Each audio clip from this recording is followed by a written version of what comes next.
Hey, I wanted to do a review of the Bolens BL 110 25cc curved shaft string trimmer. There aren't any video reviews at this point in time online, so I figured I'd do one. It's really comfortable. Just if you are taller than 5 feet, you're going to want to do this with the handle like I did. They say don't push it all the way up, but believe me, when you take the handle from way down here and push it up here, it's much more comfortable weed eating. You're not going to kill your back that way. I thought I'd do an overall operating review. Here in Tennessee Valley, the carburetor settings work pretty well. If you're 5,000 feet altitude, or whatever it is that messes the carburetor up, I forget. If you're really high up on a mountain, you might want to change it a little bit. And you will need a special tool for that, as you can see there, which I'd focus camera. Focus, there's my finger. Focus, come on. It's not gonna do it. Anyway,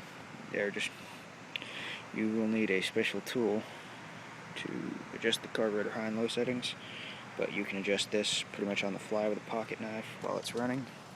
I just do it, pop it out and adjust it like that.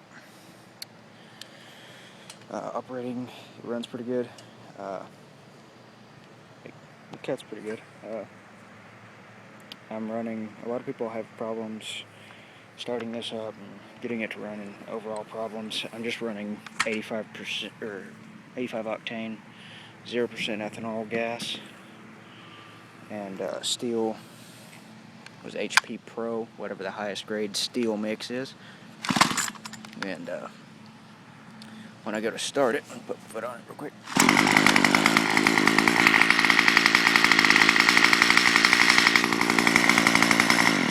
Starts every time. I usually, when it's cold, I have to take this switch right here, switch it to 1, pull it 3 times, and then switch it here and pull it 2 or 3 times, and it'll start. For any of you who are purchasing this trimmer because it's cheap and you're not really familiar with how power equipment works, you're going to need to prime this bubble here. Come on, camera. There we go. Prime this bubble here until you see gas in it, and then 3 more times. One thing to watch out for: always keep your spark plug changed every single year. Pop this cover from right here and remove it. This is a really horrible air filter design. I'm probably going to have to clean out the carburetor probably 5 or 10 times in the next 5 years because of that horrible air filter, but that's not too cumbersome a job.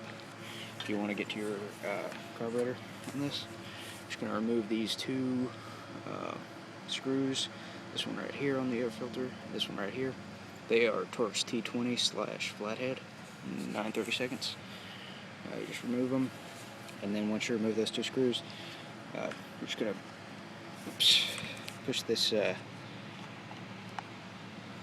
this lever right here up on the carburetor. We've got horrible sunlight. There we go. Just going to push that one right there up, and then pull out this little cable. It's that design right there. Come on. There we go.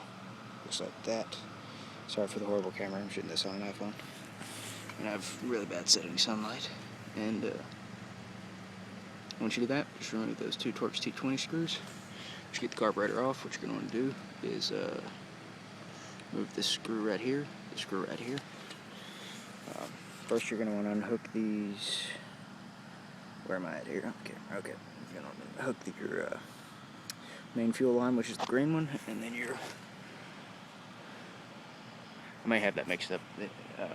The black's your main fuel line, and the green one is your return. You're going to want to pull those off the carburetor, and you're going to want to. There's 4 screws here.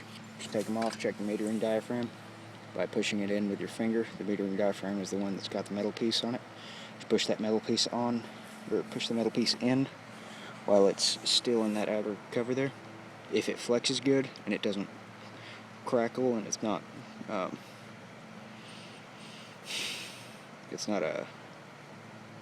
wrinkle at all, you're good. If it's wrinkled, if it's stiff, if it's crackling when you're pushing in on it, crackling a lot crackling just a little bit is normal. It's crackling a lot, you're going to need to replace that. Go ahead and order the entire kit. I'm not paying attention where I'm pointing my camera, sorry about that.